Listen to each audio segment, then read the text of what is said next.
Доброе утро, дорогие друзья! Продолжается наш эфир, и в студии у нас сегодня гость. Это Тачиев Бадыр Бесланович, руководитель управления Федеральной антимонопольной службы по Республике Ингушетия. Доброе утро, Бадыр Бесланович. Вот и хотелось бы, чтобы вы нам рассказали вообще о своей работе.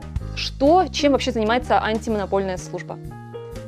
Работа наша многогранна, и сфер очень много у нас применения. Это начиная от государственных муниципальных закупок, заканчивая рекламой, иностранными инвестициями в Российской Федерации, стратегические отрасли. Рассказывать можно часами, очень много вопросов. И можно рассказать о частных случаях, которые у нас более актуальны. Необходимо еще сказать, что у нас люди любят устно обращаться, устно жаловаться и так далее, но письменно все-таки не приходят люди и не жалуются. А вот если устно пожаловался, то такая жалоба, она вообще рассматривается, принимается к сведению антимонопольной службой? Есть у нас статьи закона, которые мы можем отреагировать, а есть статьи закона, где необходимо, так сказать, пострадавшее лицо, то есть чьи интересы ущемлены непосредственно. Без такого лица наше решение, даже если оно будет вынесено, не устоит в судебном порядке. То есть поэтому обязательно письменное заявление? Письменные, да, нужны. В основном, у нас основная часть статьи такая, где письменное заявление, лицо, чьи интересы ущемлены, оно должно быть. Бадыр Бесланович, а вообще на что жалуются наши жители чаще всего? На услуги при газоснабжении, водоснабжении, электроснабжении. Они в основном подтверждаются. Есть, конечно, необоснованные жалобы, тоже рассматриваем. Допустим, наша сфера, если вас не подключают, если при подключении с вас требуют большие суммы, чем установлено в соответствии с законодательством Российской Федерации. И если вам пришел счет, и в счете вы видите цену значительно больше, чем установлено для этого органа. То есть у нас может быть, допустим, если электроэнергия 3 рубля образно стоит, она стоит больше, просто 3 рубля, вам принесли квитанцию, даже если 3 рубля и 1 копейку, это уже повод обращаться к нам, и мы заставим получить этого органа, ту организацию, которая незаконно начислила, необоснованно, произвести перерасчет, и плюс еще будет санкция на эту организацию, очень большая, там оборотный штраф, десятки миллионов они достигают, один только штраф. А вот расскажите немного, как вообще вы решаете эти проблемы? То есть вы приезжаете на место, да, где совершено правонарушение, или же вместе с человеком, у которого, чьи права нарушены? И при поступлении обращения мы запрашиваем информацию. Если мы видим, что жалоба, во-первых, соответствует требованиям, которые установлены нашим законодательством, контроль и надзор мы осуществляем над 18-19 сферами, сферами деятельности. И у нас есть разные просто регламенты, есть разный порядок принятия жалоб. Допустим, в рекламе это одно, а в госзаказе это совсем другое. И сроки рассмотрения жалоб тоже совсем разные. Но если коснуться, допустим, закона о защите конкуренции, как мы говорили сейчас, если жалоба идет на энергоснабжающие организации, либо на орган власти, если идет жалоба, то там мы ее берем, смотрим, она соответствует или нет.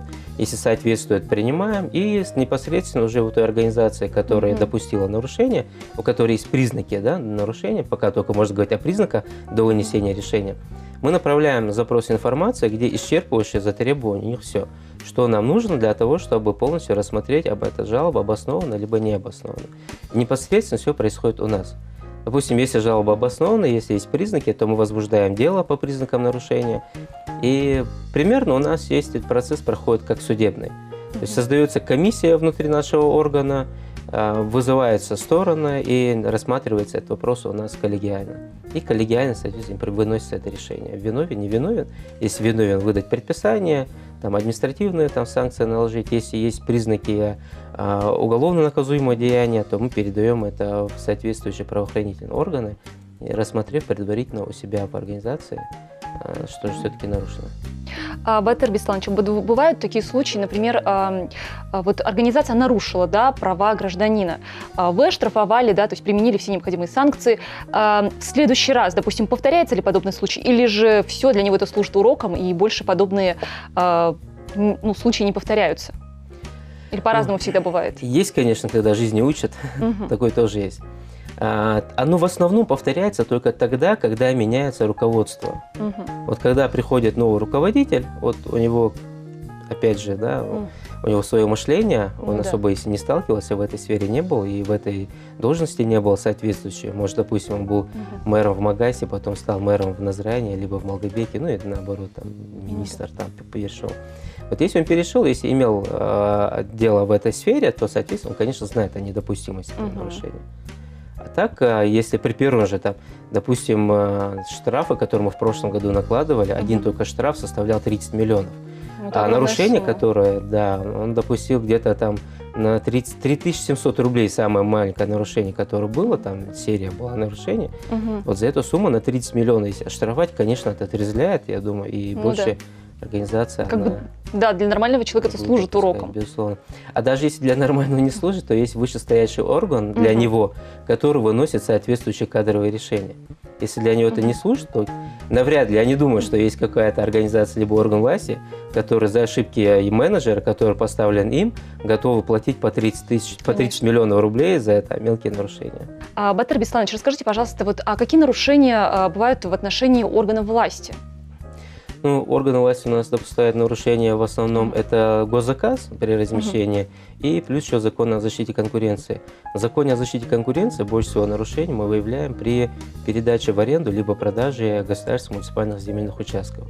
Но в основном муниципальных земельных участков, республиканские, там очень мало нарушений мы выявляем. Вот. А если муниципальных коснуться, то не для того, чтобы критиковать, мы уже, в принципе, на всех площадках, всех, кто нарушает, уже раскритиковали. Поэтому, если вы позволите, я расскажу о причинах, да, и последствия, какие вообще бывают. Очень много земельных участков у нас, которые были неправильно проданы. Допустим, у нас земельный кодекс говорит, если формируется земельный участок для его продажи, то необходимо установить там тех условия к подключению к техническим сетям. И к сетям, естественно, монополии – это газ, свет, вода и так далее. Вот. При муниципальном образовании, когда продают земельные участки для индивидуального жилищного строительства, они зачастую забывают это сделать и продают их просто. После того, как покупатель его берет этот земельный участок, соответственно, он встает вопрос, он хочет там построиться. Он обращается в орган власти ему, по идее, должен отказать в строительстве, потому что там у него нет сетей жизнеобеспечения, то есть вот тех же там воды, газа и так далее. Вот, и у человека начинаются проблемы. У нас очень целые микрорайоны в республике построены, когда неправильно были переданы земельные участки вот, изначально физическим лицам, жителям нашей республики, и после этого эти жители начинают испытывать трудности с тем, чтобы заселиться в свой дом. Соответственно, и техприсоединение к газу, это бывает неправильно. Вот буквально мы сейчас рассматриваем дело, когда к газу подключились, то есть положили трубу неправильную, которая соответствует ГОСТу для прокачки газа, а простую полиэтиленовую трубу для воды. Проложили эту трубу и через к этой трубе подключались, и через нее качали газ. То есть потребитель, там больше 20, по-моему, потребителей присоединились к этой трубе, а это совсем неправильно. И эти вещи сам «Газпром» он не позволяет. Соответственно, когда «Газпром», при обращении в «Газпром» о подключении газоснабжения, проведении газоснабжения в дом, человек там запрашивает информацию, сколько это будет стоить. «Газпром», соответственно, рассчитав всю экономическую там составляющую и с учетом тех цен, которые для него устанавливает ФАС России, либо региональный регулирующий орган, выставляет довольно-таки существенную сумму. Она, в принципе, так и уходит с учетом безопасности и с учетом работы и материалов. Но тут сам житель хочет удешевить для себя эту работу и начинает сам прокладывать эти трубы. И незаконную врезку осуществляет. И при этом вот, есть у нас очень много, достаточно много, к сожалению, случаев, когда утечка газа в доме происходила. И есть отрицательные, да, последствия при этом, есть, Конечно. когда дома горели, да, это все неправильно, это все не должно быть изначально. То есть нарушение всех норм, когда мы делаем, и когда потом тот же «Газпром» приходит к нам, нас отключает, либо МРСК приходит, отключает, мы возмущаемся, почему нас незаконно отключили. Ну, правильно тебя отключили, потому что ты создал угрозу безопасности для других граждан, кроме себя и своей семьи. Я сейчас, конечно, не говорю о тех случаях, когда незаконно отключают. Если у вас законное подключение, да, тогда это уже, конечно, повод для того, чтобы обратиться к нам, либо в жилинспекцию, либо в Роспотребнадзор соответствующий, в чем ведении находится этот вопрос. Вот, и у нас создаются огромные, получается, микрорайоны, которые неправильно изначально подключены. Это вообще неправильно. Потом уже у людей начинается агрессия. Вот эти люди достаточно много к нам обращаются, и как по знакомству, и одноклассники бывают, и просто так приходят излить душу. Вот, когда они говорят, что нас не присоединяют, соответственно, конечно, они правы, что их не присоединяют. Но изначально все было неправильно сделано.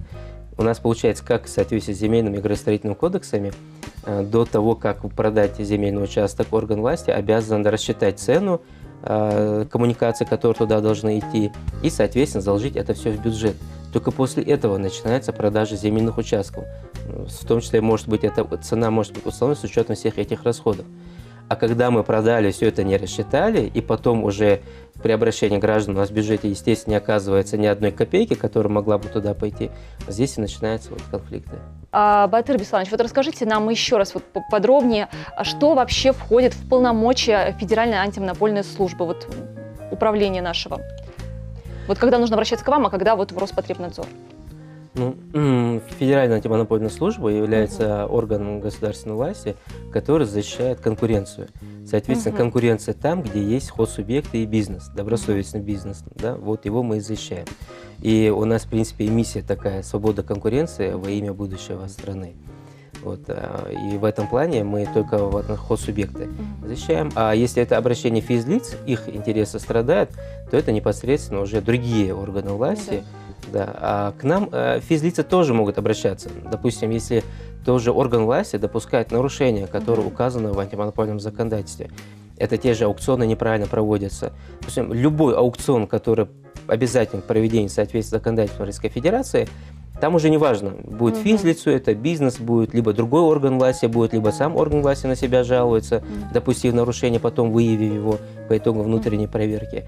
То есть они могут нам, безусловно, жаловаться. Но вот физлица к нам могут жаловаться на субъекты, естественно, монополии, только в случае, если это допущено это нарушение в отношении 2 и более лиц.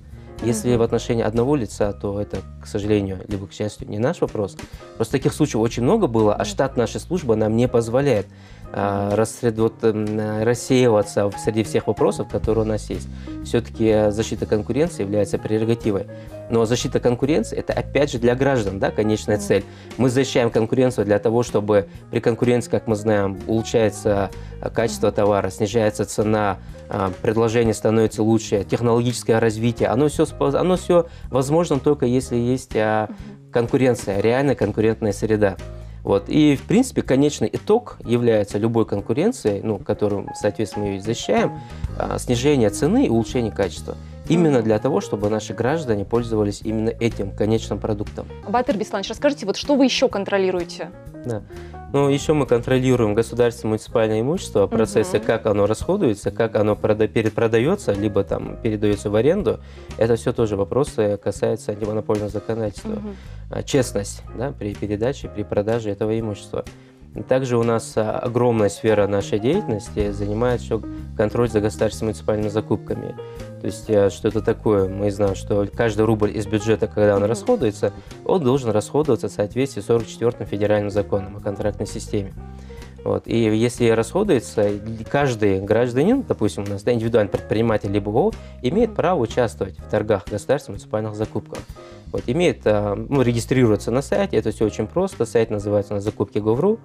Вот, и там регистрируется, участвует, и если он может поставить товар по более низкой и качественной цене, он там участвует. Бывают, конечно, и негативные действия со стороны заказчиков или полномочного органа, который пытается отклонить от того или иного участника и пропустить нужного ему. В этом случае этот участник просто приходит к нам с жалобой, мы эту жалобу рассматриваем, и при ущемлении его интереса мы его интересы восстанавливаем. Допустим, только за прошлый год мы выявили нарушение при размещении заказа на около 4 миллиардов рублей. Поэтому обращайтесь, пусть смело, пусть участвуют, пусть развивают конкуренцию в этой сфере. Вот, и это рынок открыт. Для этого именно все государственные муниципальные закупки переведены в электронную сферу. Все происходит на электронной торговой площадке, никаких бумаг никуда носить не надо. Сейчас уже с 1 января конкурсы и все остальные виды торгов, которые еще сохраняли бумажный вид, они все переведены в электронный вид. Поэтому там очень все прозрачно, честно. Но если там пытаются сговориться, то у нас на это тоже есть инструмент, это сговоры при размещении госзаказа, это 17, 16 и 11 статья Закона о защите конкуренции. Мы ее очень активно применяем, за прошлый год около 6 дел мы возбудили в этой части. Там очень серьезные санкции, вплоть до уголовного наказания. Мгм. Ну что ж, Батыр Бесланович, спасибо вам за интересную беседу. И в завершении нашей беседы хотелось бы услышать ваши пожелания. Может быть, вы хотели бы обратиться к нашим жителям или организациям республики? Да, я хотел бы сказать, что Республика Ингушетия – это наш общий дом. И зачастую мы сталкиваемся с таким мнением, что я там, вот видите, там сосед очень большое нарушение проводит, а я там всего незначительное, и с этого ничего. Ведь из крупинок складывается большая картина. Если каждый на своем месте, каждый специалист, каждый гражданин, находясь на своем месте, будет честно, добросовестно относиться к своим согражданам и к системе власти, да, тогда у нас будет порядок. Я вот призываю к тому, чтобы мы сводили все к минимальным нарушениям.